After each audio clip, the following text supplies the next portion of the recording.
नमस्कार दोस्तों, मैं हूं सुष्मिता मिश्रा। आप देखना शुरू कर चुके हैं 4 PM न्यूज नेटवर्क। क्या बीजेपी ज्वाइन करते ही राघव चड्ढा की मुश्किलें बढ़ गई हैं? कैसे बीजेपी पर की गई उनकी पुरानी टिप्पणियां अब उन पर भारी पड़ रही हैं? और सबसे अहम सवाल कि क्या बीजेपी का दामन थामने वाले पर ईडी का शिकंजा लटक रहा था? दोस्तों, अदरक का स्वाद थोड़ा कड़वा होता है, मगर आता सबके हिस्से में है। याद कीजिए, जब बाकी दलों के नेता बीजेपी में जा रहे थे तो एक बार अरविंद केजरीवाल ने कहा था कि हमारी पार्टी वाले पैसे से नहीं बिकते, ना किसी भी तरह से टूटते हैं। लेकिन अब अरविंद केजरीवाल को ये शब्द भारी पड़ रहे होंगे, क्योंकि जिस तरह से राघव चड्ढा को उन्होंने अपने इतने करीब रखा, जिसको राजनीति के सारे गुण सिखाए, जिसकी उंगली पकड़कर राजनीति में लाए, आज उसी राघव चड्ढा ने उनके साथ ही राजनीति करते हुए बीजेपी का दामन थाम लिया है।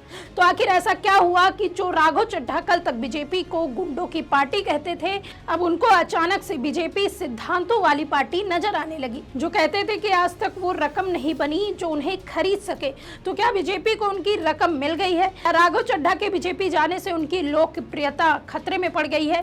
कैसे उनके पुराने दिए हुए बयान अब उन पर भारी पड़ रहे हैं? आखिर यूट्यूबर ध्रुव राठी ने राघव चड्ढा को ट्रोल करते हुए क्या कुछ कहा, और किस ईडी के डर से किस सांसद ने राघव चड्ढा के साथ बीजेपी ज्वाइन की है, सब बताएंगे आपको इस रिपोर्ट में। आम आदमी पार्टी सांसद राघव चड्ढा ने बीजेपी का दामन थाम लिया है। उन्होंने बीजेपी मुख्यालय पहुंचकर पार्टी अध्यक्ष नितिन नवीन से मुलाकात की। इसके साथ ही उन्होंने प्रेस कॉन्फ्रेंस करते हुए, जिस आपको मैंने अपनी जिंदगी के 15 साल दिए, अब वह पार्टी ईमानदार राजनीति से दूर हो गई। उन्होंने आप पर और क्या कुछ कहा, सुनिए।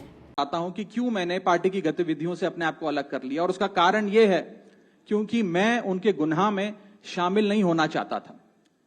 मैं उनकी दोस्ती के काबिल नहीं था क्योंकि मैं उनके गुनाह में शामिल नहीं था।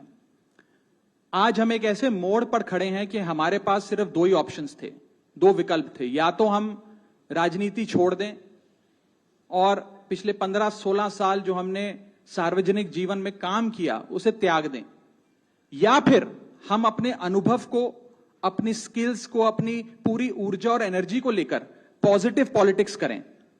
इसीलिए हमने ये डिसाइड किया that we, the 2/3 members of parliament of the belonging to the Aam Aadmi Party in Rajya Sabha, exercise the provisions of the Constitution of India and merge ourselves with the BJP। हम BJP में विलय करते हैं। अब देखिए, जब से राघव ने आम आदमी पार्टी से बगावत छेड़ी थी और मोदी के खिलाफ किए गए पोस्ट अपने एक्स हैंडल से मिटा रहे थे, तभी से कयास लगाए जा रहे थे कि वो जल्द ही बीजेपी का पटका पहने हुए नजर आ सकते हैं, और ठीक वैसा ही हुआ। अब देखिए, राघव ने अपने पोस्ट तो पहले से ही डिलीट कर दिए जहां उन्होंने मोदी या भाजपा के खिलाफ कोई बयान दिया था, लेकिन सोशल मीडिया के इस दौर में आपके कैमरे पर दिए हुए बयान हमेशा के लिए सबूत के तौर पर बनकर रह जाता है। अब सोशल मीडिया पर राघव के बीजेपी के खिलाफ जितने बयान हैं जो उन्होंने कैमरे के सामने दिए थे, वो अचानक से वायरल होने लगे। किसी में वो बीजेपी को गुंडे की पार्टी बताते हुए नजर आ रहे हैं, तो किसी में वो पीएम मोदी पर हमला बोलते हुए नजर आ रहे हैं। लेकिन सबसे सटीक राघव का वो बयान है जो खुद उन पर ही फिट बैठ रहा है, जिसमें वो बीजेपी को वॉशिंग मशीन बताते हुए कह रहे हैं कि भारतीय जनता पार्टी एक वॉशिंग मशीन है। एक तरफ से भ्रष्टाचारी डालो, दूसरी तरफ से क्लीन चिट निकलती है। भारतीय जनता पार्टी एक ऐसी वॉशिंग मशीन है जो बिना डिटर्जेंट पाउडर के ही दमदार सफाई देती है। एक तरफ से कथाकथित भ्रष्टाचारी डालो और दूसरी तरफ से क्लीन चिट निकलती है।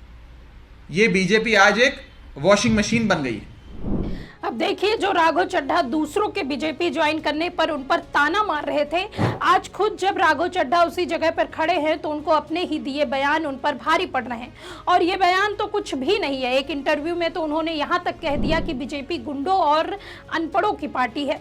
अब लोग उनके बीजेपी ज्वाइन करते ही सवाल उठा रहे हैं कि सिद्धांतों के लिए आम आदमी पार्टी छोड़ने वाले राघव चड्ढा को अब बीजेपी में सिद्धांत नजर आने लगे हैं, जिसे वो कल तक गुंडे और अनपढ़ों की पार्टी बताते थे। एक और इंटरव्यू में वो प्रधानमंत्री मोदी पर निशाना साधते हुए कह रहे हैं कि मन की बात करने वाले प्रधानमंत्री अब मन की बात छोड़कर मणिपुर की बात करें। दोस्तों, मणिपुर के हालात आज भी बेहद खराब स्थिति में हैं और आज भी प्रधानमंत्री मोदी उस पर शांत है।